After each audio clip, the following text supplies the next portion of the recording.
ಹೊನ್ನು ಮಣ್ಣು. ಈ ಜಗತ್ತಿನಲ್ಲಿ ಏನೇ ಕ್ರೈಮ್ ಆಗಲಿ ಅದರ ಹಿಂದಿರೋದು ಈ ಮೂರೇ ಕಾರಣ. ಅಪರಾಧ ಮಾಡುವಾಗ ಪಾಪಿಗಳ ಮನಸ್ಸಲ್ಲಿ ದುರಾಸೆ, ಮೋಹ, ಆಕ್ರೋಶ, ಕಾಮ, ಹೀಗೆ ಏನಿರುತ್ತೋ ಏನೋ.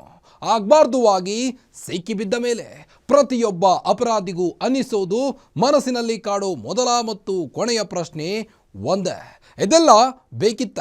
ಇದೇ ಈ ಹೊತ್ತಿನ ವಿಶೇಷ. ನಂಬರ್ 1, ಅವನೇ ನನ್ನ ಗಂಡ.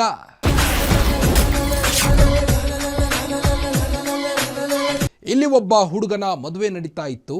ಆ ಮದುವೆ ರಿಸೆಪ್ಷನ್ ಹಂತಕ್ಕೆ ಹೋದಾಗ ಮದುವೆಗೆ ಬ್ರೇಕ್ ಬಿತ್ತು. ಈಗಿನ ಕಾಲದ ರಿಸೆಪ್ಷನ್ ಗೊತ್ತಲ್ಲ, ತಾಳಿ ಕಟ್ಟೋ ಶಾಸ್ತ್ರ ನಡೆಯೋದು ಆರತಕ್ಷತೆ ಮುಗಿದ ಮೇಲೆ. ಅದಕ್ಕೆ ರೀಸನ್ ಏನಪ್ಪ ಅಂದರೆ, ಮದುವೆ ಆಗಬೇಕಿದ್ದ ಹುಡುಗ ಮೊದಲೇ ಒಂದು ಮದುವೆಯಾಗಿದ್ದ. ಮದುವೆ ಆಗಿದ್ದ ಹುಡುಗಿ ಯಾರಪ್ಪ ಅಂತ ನೋಡಿದರೆ ಆಕೆ ಆ ಹುಡುಗನ ಚೈಲ್ಡ್ಹುಡ್ ಫ್ರೆಂಡ್. ಆದರೆ ಜಾತಿ ಮಾತ್ರ ಬೇರೆ, ಅಷ್ಟೇ ರೀಸನ್. ಇದರ ಮಧ್ಯೆ ನಡೆದ ಡ್ರಾಮಾ ಇದೆಯಲ್ಲ, ಅದಂತೂ ಬೇರೆಯದ್ದೇ ಕತೆ. ತಾಳಿ ಕಟ್ಟುವ ಶುಭ ವೇಳೆ, ಮಾಜಿ ಪ್ರಿಯತಮೆ ಪ್ರತ್ಯಕ್ಷ.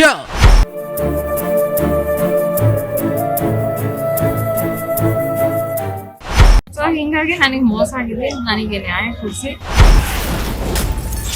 ದುರ್ಗಮ್ಮನ ಸಾಕ್ಷಿಯ ಮದುವೆ ಅಲರ್ಟ್ ಮಾಡಿದ್ದು ಯಾರು?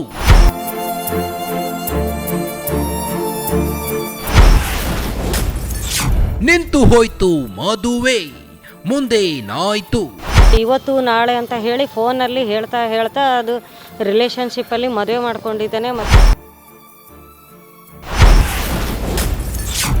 ಅವನೇ ನನ್ನ ಗಂಡ.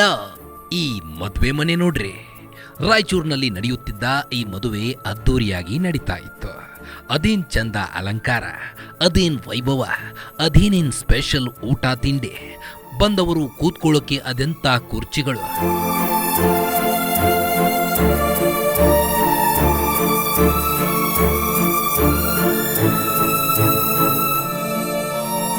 ರಾಯಚೂರಿನ ಸಿಟಿ ಸೆಂಟರ್ನಲ್ಲಿ ನೂತನ ವಧುವರರ ಆರಕ್ಷತೆಗಾಗಿ ವೈಭವದ ವೇದಿಕೆ ಸಿದ್ಧವಾಗಿತ್ತು. ವಧುವರರ ಹಾರೈಕೆಗೆ ಬಂದವರು ಕುಳಿತುಕೊಳ್ಳೋದಕ್ಕೆ ಸೋಫಾಗಳು ಸಿದ್ಧವಾಗಿದ್ವು.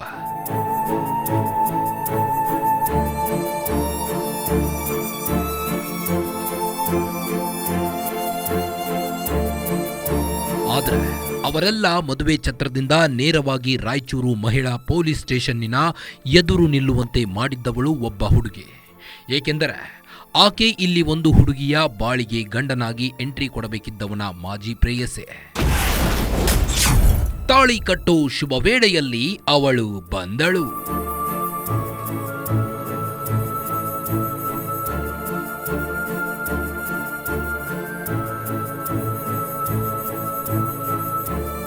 ಹುಡುಗ ರಿಷಬ್ ಮದುಮಗನಾಗಿ ಫುಲ್ ರೆಡಿ ಇದ್ದ. ಅವನದ್ದು ಜೈನ ಸಂಪ್ರದಾಯದ ಮದುವೆ. ಹೊಸ ಹುಡುಗಿ, ಹೊಸ ಮದುವೆ, ಹೊಸ ಶೋಭನಕ್ಕೂ ರೆಡಿಯಾಗಿ ಬಿಟ್ಟಿದ್ದ. ಆದರೆ ಮದುವೆಗೆ ಮೊದಲೇ ಬೇಜಾನ್ ಆಟ ಆಡಿದ್ದ ಚಪಲಗಾರ. ಅದು ಗೊತ್ತಾಗಿದ್ದೇ ಈ ಹುಡುಗಿಯಿಂದ. ಪಡ್ತಿದ್ವಿ, ಮದುವೆ ಆಗ್ಬೇಕಂತ ಡಿಸೈಡ್ ಮಾಡಿದ್ವಿ. ಇಷ್ಟು ವರ್ಷದಿಂದ ಮನೇಲಿ ಒಪ್ಸ್ಕೊಂಡು ಮದುವೆ ಆಗ್ಬೇಕು ಅಂತ ಹೇಳಿ ಡಿಸೈಡ್ ಮಾಡಿದ್ದು. ಸೊ ಒಂದು 6 to 7 months ಬ್ಯಾಕ್ ತಾಳಿ ಕಟ್ಟಿದ್ದ. ಅಂದ್ರೆ ಗುಡಿನಲ್ಲಿ ಇಬ್ರೆ ಕಟ್ಟಿದ್ಮೇಲೆ ನಂಬಿಕೆ ಕೊಟ್ಟ, ಮನೇಲಿ ಎಲ್ಲ ಮುಗಿಸಿ ಮದುವೆ ಆಗೋಣ ಅಂತ. ನಂತರ ಫಿಸಿಕಲ್ ಆಗಿ ಎಲ್ಲ ಆದ್ಮೇಲೆ ಇವಾಗ ಅವನಿಗೆ ಬೇರೆ ಕಡೆ ಮದುವೆ ಫಿಕ್ಸ್ ಮಾಡಿದ್ದಾರೆ. ಫಿಕ್ಸ್ ಮಾಡಿದ್ಮೇಲೆ ಅವನು ಹೇಳ್ತಾ ಇದ್ದಾನೆ ಮದುವೆ ಮನೇಲಿ ಫೋರ್ಸ್ ಮಾಡ್ತಿದ್ದಾರೆ ಅಂತ. ಸರಿ ಆಯ್ತು, ಫೋರ್ಸ್ ಮಾಡಿದ್ರೆ ಏನಾಯ್ತು, ಕ್ಯಾನ್ಸಲ್ ಮಾಡಕ್ಕೆ ಮನೇಲಿ ದಿನ ಕನ್ವಿನ್ಸ್ ಮಾಡ್ತಾ ಇದ್ದೀನಿ ಅಂತಾನೆ ಹೇಳ್ತಾ ಬಂದ.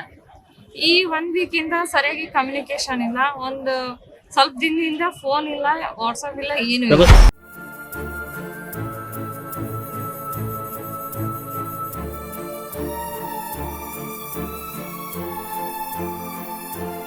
ಇಲ್ಲಿ ಕಾಣುತ್ತಿರೋ ಈ ಹುಡುಗಿ ಇದ್ದಾಳಲ್ಲ, ಈಕೆ ಕೊಪ್ಪಳದ ಹುಡುಗಿ. ಓದೋದಿಕ್ಕೆ ಅಂತ ಬಳ್ಳಾರಿಗೆ ಹೋಗಿದ್ದಾಗ ಅಲ್ಲಿ ರಾಯಚೂರಿನಿಂದ ಬಂದಿದ್ದ ರಿಷಬ್ ಅನ್ನೋ ಈ ಪುಣ್ಯಾತ್ಮನ ಪರಿಚಯ ಆಗಿದೆ.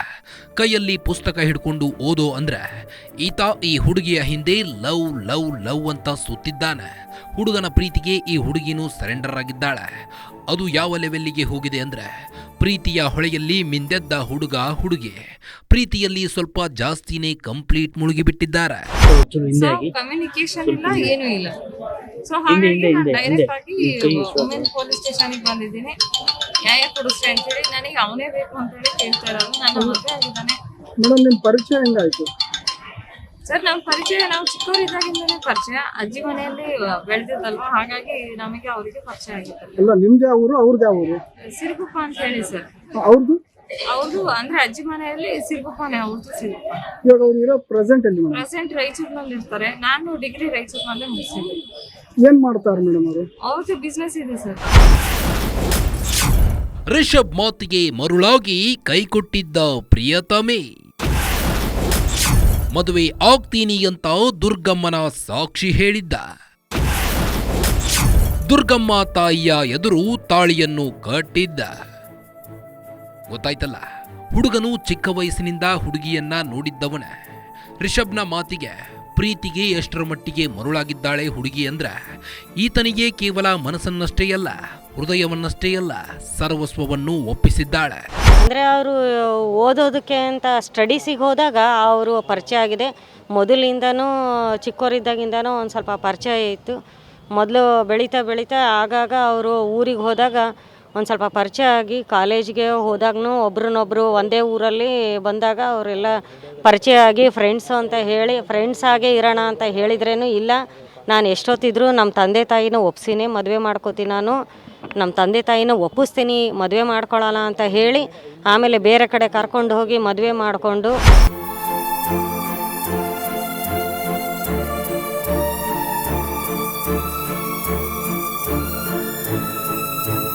ದುರ್ಗಮ್ಮ ತಾಯಿ ಎದುರು ತಾಳಿ ಕಟ್ಟಿದ್ದ ಪ್ರಿಯಕರ ನಂತರ ರಾಯಚೂರಿನ ಲಾಡ್ಜ್ ಒಂದರಲ್ಲೇ ಫಸ್ಟ್ ನೈಟ್ ಕೂಡ ಮಾಡಿಕೊಂಡಿದ್ದಾನೆ.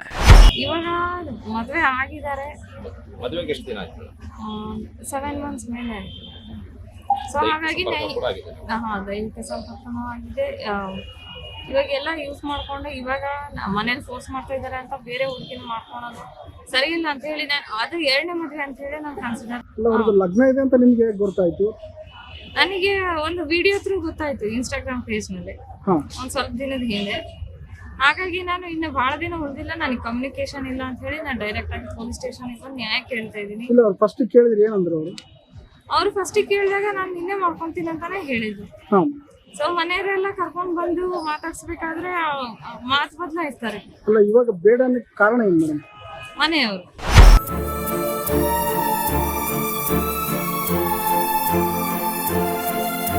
ಆಕೆ ಗರ್ಭಿಣಿಯಾಗಿದ್ದೇ ತರಾತುರಿಯಲ್ಲಿ ಅಬಾರ್ಷನ್ ಕೂಡ ಮಾಡಿಸಿದ್ದ ರಿಷಬ್ ತಾಳಿ ಕಟ್ಟಿದವಳನ್ನು ಹೈಯರ್ ಸ್ಟಡೀಸ್ ಮಾಡುವಂತ ಬೆಂಗಳೂರಿಗೆ ಕಳುಹಿಸಿ ಹೊಸ ಹೆಂಡತಿಯ ಕನಸು ಕಂಡಿದ್ದ. ಈಕೆಯ ಪ್ರಕಾರ ರಿಷಬ್ ಮನೆಯವರೇ ಮದುವೆಗೆ ಅಡ್ಡಿಯಂತ, ಕಾರಣ ಜಾತಿ ಅಂತಾರ. ಪ್ರೀತಿಗೆ ಅಡ್ಡಿ ಮಾಡದ ಜಾತಿ ಮದುವೆಗೆ ಅಡ್ಡಿ. ಸುಖಕ್ಕೆ ಜಾತಿ ಪ್ರಾಬ್ಲಮ್ ಇಲ್ಲ, ಸಂಸಾರಕ್ಕೆ ಮಾತ್ರ ಪ್ರಾಬ್ಲಮ್. ನಮ್ದು ಕ್ಯಾಸ್ಟ್ ಬೇರೆ ಅಂತ ಹೇಳಿ ಅವಾಯ್ಡ್. ನಮ್ ಕ್ಯಾಸ್ಟ್ ಅಂಬಿಗರು ಬರುತ್ತೆ, ಅವ್ರ ಕ್ಯಾಸ್ಟ್ ಜೈನ್ ನಲ್ಲಿ ಬರುತ್ತೆ. ಹಾ ಸರ್, ಒಂದ್ಸಲ ಆಗಿತ್ತು, ಅದು ತಗ್ಸಿದ್ದಾರೆ ಅವ್ರೆ. ಮನೇಲಿ ಒಪ್ಪಲ್ಲ ಅಂತ ಹೇಳಿ. ಸೊ ಹಿಂಗಾಗಿ ನನಗೆ ಮೋಸ ಆಗಿದೆ. ನನಗೆ ನ್ಯಾಯ ಕೊಡಿಸಿ, ನಮ್ಮಿಬ್ರದ್ದು ಮದ್ವೆನೂ ಆಗಿದೆ. ನನಗೆ ಅವನೇ ಗಂಡ, ನನಗೆ ಅವನೇ ಕೊಡಿಸಿ ಅಂದ್ರೆ ನ್ಯಾಯ ಕೊಡಿಸ್ಬಿಟ್ಟು ನಾನು ಅವನ ಜೊತೆ ಮಾಡಿಸ್ಕೊಳ್ಳಿ ಅಂತ ಹೇಳಿ ನಾನು ಕೇಳ್ತಾ ಇದ್ದೆ. ಹುಡುಗ ಒಂದು ಲೆಕ್ಕಕ್ಕೆ ಶ್ರೀಮಂತ, ಲವ್ ಮಾಡೋಕೆ ಅಡ್ಡಿ ಬಾರದ ಜಾತಿ, ಸೆಕ್ಸ್ ಮಾಡೋಕೆ ಅಡ್ಡಿ ಮಾಡದ ಜಾತಿ, ತಾಳಿ ಕಟ್ಟಬೇಕು ಮದುವೆ ಆಗಬೇಕು ಅಂದಾಗ ಅಡ್ಡಿ ಬರುತ್ತಲ್ಲ, ಅದು ಕಂಡ್ರಿ ಜಾತಿಯ ತಾಕತ್ತು. ಇವರಿಗೆ ಮಿಕ್ಕ ಎಲ್ಲದಕ್ಕೂ ಹುಡುಗಿ ಚಂದ ಇದ್ರೆ ಸಾಕು, ಮದುವೆ ಆಗೋಕೆ ಮಾತ್ರ ಜಾತಿ ನೋಡಬೇಕು. ಹುಡುಗಿಯ ಮನೆಯವರನ್ನು ಯಾವ ರೀತಿ ಯಾಮಾರಿಸಿದ್ದ ಅಂತ ನೋಡಿ. ನಮ್ಮ ತಂದೆ ತಾಯಿನ ಯಾವುದೇ ಕಾರಣ, ಯಾಕಂದರೆ ಇದು ಅವರು ಬೇರೆ ಕ್ಯಾಸ್ಟ್ ಆಗಿರೋದ್ರಿಂದ ನಮ್ಮ ತಂದೆ ತಾಯಿನ ಒಪ್ಪಿಸ್ತೀನಂತ ಹೇಳಿನೇ ನಮ್ಮ ಮಗಳಿಗೆ ಇವತ್ತು ನಾಳೆ ಅಂತ ಹೇಳಿ ಫೋನಲ್ಲಿ ಹೇಳ್ತಾ ಅದು ರಿಲೇಷನ್ಶಿಪ್ಪಲ್ಲಿ ಮದುವೆ ಮಾಡ್ಕೊಂಡಿದ್ದಾನೆ ಮತ್ತು ಅಬ್ಯೂಸ್ ಮಾಡಿದ್ದಾನೆ. ಅವಳನ್ನು ಎಲ್ಲ ರೀತಿಯಿಂದನೂ ಲೈಂಗಿಕ ದೌರ್ಜನ್ಯ ಆಗಿದೆ ಅವಳಿಗೆ. ಈಗ ಅವಳಿಗೆ ಗಂಡನೇ ಬೇಕು ಅಂತ ಹೇಳಿ ಈಗ ಅವಳು ಹೇಳ್ತಿದ್ದಾಳೆ. ಅವಳಿಗೆ ನ್ಯಾಯ ಬೇಕು ಸರ್. ಈಗ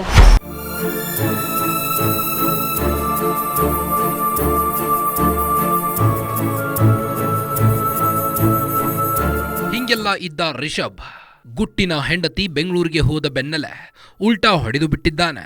ಚೆನ್ನಾಗಿದ್ದಾಗ ಪ್ರತಿದಿನ ಫೋನು ಮೆಸೇಜು ವಾಟ್ಸಪ್ ಮಾಡುತ್ತಿದ್ದವನು ಆಮೇಲೆ ಸಡನ್ ಆಗಿ ಸೈಲೆಂಟ್ ಆಗಿದ್ದಾನೆ. ನೀನೇ ಬೇಡ ಹೊಸ ಮದುವೆ ಆಗ್ತೀನಿ ಅಂದಿದ್ದ. ಚೆನ್ನಾಗಿದ್ದಾಗ ದಿನ ಮೊಬೈಲಲ್ಲಿ ಮಾತಾಡೋದು ಎಲ್ಲ ಚೆನ್ನಾಗೇ ಇತ್ತು. ಅವ್ರ ತಂದೆ ತಾಯಿ ಒತ್ತಾಯದಿಂದ ಬೇರೆ ಮದುವೆಗೆ ಒತ್ತಾಯ ಮಾಡೋದ್ರಿಂದ ಮದುವೆಗೆ ಒಪ್ಕೊಂಡು ಈಗ ಏನಾಗಿದೆ ಅಂತ ನಮ್ಗೆ ಇಷ್ಟೊತ್ತಾದರೂ ನಮಗೇನು ಗೊತ್ತಾಗ್ತಾ ಇಲ್ಲ. ಈಗ ಮದುವೆ ಇದೆ ಅಂತ ಹೇಳಿ ಇನ್ಸ್ಟಾಗ್ರಾಮಲ್ಲಿ ಒಂದು ನೋಡಿದ್ವಿ ವೆಡ್ಡಿಂಗ್ ಕಾರ್ಡನ್ನು, ಆಗ ಗೊತ್ತಾಯಿತು.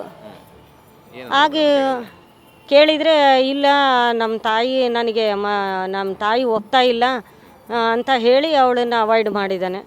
ಈಗ ಅವಳು ನನಗೆ ನ್ಯಾಯ ಬೇಕು ಅಂತ ಬಂದಿದ್ದಾಳೆ ನಮ್ಮ ಮಗಳೀಗ.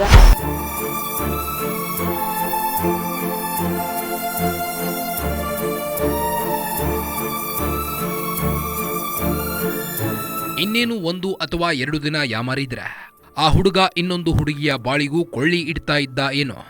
ಆ ಒಂದು ಮದುವೆ ಇನ್ವಿಟೇಷನ್ ಕಾರ್ಡ್ನ ಸೋಷಿಯಲ್ ಮೀಡಿಯಾದಲ್ಲಿ ನೋಡಿ ಬೆಚ್ಚಿ ಬಿದ್ದ ಹುಡುಗಿ ಡೈರೆಕ್ಟ್ ಆಗಿ ಪೊಲೀಸ್ ಸ್ಟೇಷನ್ಗೆ ಹೋಗಿ ದೂರು ಕೊಟ್ಟಿದ್ದಾಳೆ. ಪೊಲೀಸರು ಹೋಗಿ ಮದುವೆಯನ್ನೇ ನಿಲ್ಲಿಸಿದ್ದಾರೆ. ಪೊಲೀಸರಿಗೆ ದೂರು ಕೊಡೋದಕ್ಕೆ ಕಾರಣನೂ ಇದೆ. ಯಾಕಂದ್ರೆ ಯಾವ ಹುಡುಗಿಯ ಬೆನ್ನು ಬಿದ್ದು ಪ್ರೀತಿ ಮಾಡಿ ತಾಳಿ ಕಟ್ಟಿ ಮೋಜು ಮಾಡಿದ್ದನೋ ಅದೇ ಹುಡುಗಿಯನ್ನ ನೀನು ನನಗೆ ಇಷ್ಟ ಇಲ್ಲ ಅಂತ ಒಂದೇ ಮಾತಲ್ಲಿ ಫೋನ್ ಕಟ್ ಮಾಡಿದ್ನಂತೆ. ಅಂದ ಹಾಗೆ ಇದೆಲ್ಲ ಬೆಳಗ್ಗೆ ಹೊತ್ತಿನಲ್ಲಿ ನಡೆದ ಗಲಾಟೆ. ಪೊಲೀಸ್ ಎಂಟ್ರಿ ಕೊಟ್ಟ ಮೇಲೆ ಸೀನ್ ಚೇಂಜ್. ಪೊಲೀಸರು ಎಂಟ್ರಿ ಕೊಟ್ಟು ಸಾಕ್ಷಿಯನ್ನು ಕೊಟ್ಟ ನಂತರ ರಿಷಬ್ ಮಣಿಯವರು ಸ್ವಲ್ಪ ಬಗ್ಗಿದ್ದಾರೆ. ಮದುವೆ ಮಾಡಿ ಕೊಡ್ತಾ ಇದ್ದವರು ಬಡವರೇನಲ್ಲ, ಸ್ಥಿತಿವಂತರೇ. ಇಂಥವನಿಗೆ ಮಗಳನ್ನು ಕೊಡಬೇಕಾ ಅಂತ ಪ್ರಶ್ನೆ ಮಾಡಿಕೊಂಡು ಮದುವೆಯನ್ನೇ ಸ್ಟಾಪ್ ಮಾಡಿದ್ದಾರೆ. ಹುಡುಗಿಯ ಬಳಿ ಸಾಕ್ಷಿಗಳು ಇವೆ ಅಂತ ಗೊತ್ತಾದ ಮೇಲೆ ಹುಡುಗ ಮೆತ್ತಗಾಗಿದ್ದಾನೆ. ಪೊಲೀಸರು ಕೂಡ ಮುಂದೆ ಆಗುವ ಅನಾಹುತಗಳನ್ನು ತಿಳಿಸಿ ಹೇಳಿದ್ದಾರೆ. ಫೈನಲ್ ಆಗಿ ಹುಡುಗ ಮೋಸ ಮಾಡಿದ್ದ ಹುಡುಗಿಯ ಜೊತೆ ಬಾಳೋಕೆ ಹೊರಟಿದ್ದಾನೆ. ಮನೇಲಿ ಒಪ್ಸ್ಕೊಂಡು ಮದುವೆ ಆಗಬೇಕು ಅಂತ ಹೇಳಿ ಡಿಸೈಡ್ ಮಾಡಿದ್ದು.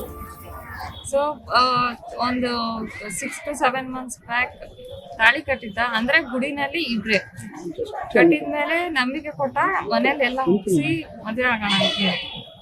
ನಂತರ ಫಿಸಿಕಲ್ ಆಗಿ ಎಲ್ಲ ಆದ್ಮೇಲೆ ಇವಾಗ ಅವನಿಗೆ ಬೇರೆ ಕಡೆ ಮದುವೆ ಫಿಕ್ಸ್ ಮಾಡಿದ್ದಾರೆ.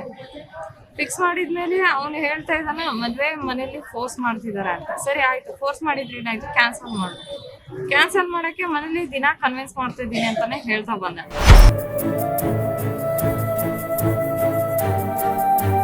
ಹುಡುಗನ ಮನೆಯವರು ಈಗ ಹುಡುಗಿಯನ್ನ ಒಪ್ಪಿಕೊಂಡಿದ್ದಾರೆ. ಒಂದೇ ಕಾರಿನಲ್ಲಿ ಗಂಡು ಹೆಣ್ಣು ಇಬ್ಬರನ್ನ ಕರೆದುಕೊಂಡು ಹೋಗಿದ್ದಾರೆ. ಮನೆ ತುಂಬಿಸಿಕೊಂಡಿದ್ದಾರೆ. ಅಲ್ಲಿಗೆ ದುರಂತವಾಗಬಹುದಾಗಿದ್ದ ಬದುಕು ಸುಖಾಂತ್ಯ ಕಂಡಿದೆ. ಪಿಕ್ಚರ್ ಅಭಿ ಬಾಕಿ ಹೇ ಎನ್ನುವಾಗಲೇ ಶುಭಂ ಬಂದಿದೆ. ಆದರೆ ಚಂದವಾಗಿಯೇ ಬದುಕಬೇಕಾಗಿದ್ದ ಬದುಕಿನಲ್ಲಿ ಇಷ್ಟೆಲ್ಲ ರಣರಂಪ ಬೇಕಿತ್ತ? ಇದೆಲ್ಲ ಬೇಕಿತ್ತ ಅನ್ನೋ ಕಟ್ಟ ಕಡೆಯದಾಗಿ ಉಳಿಯೋ ಪ್ರಶ್ನೆ.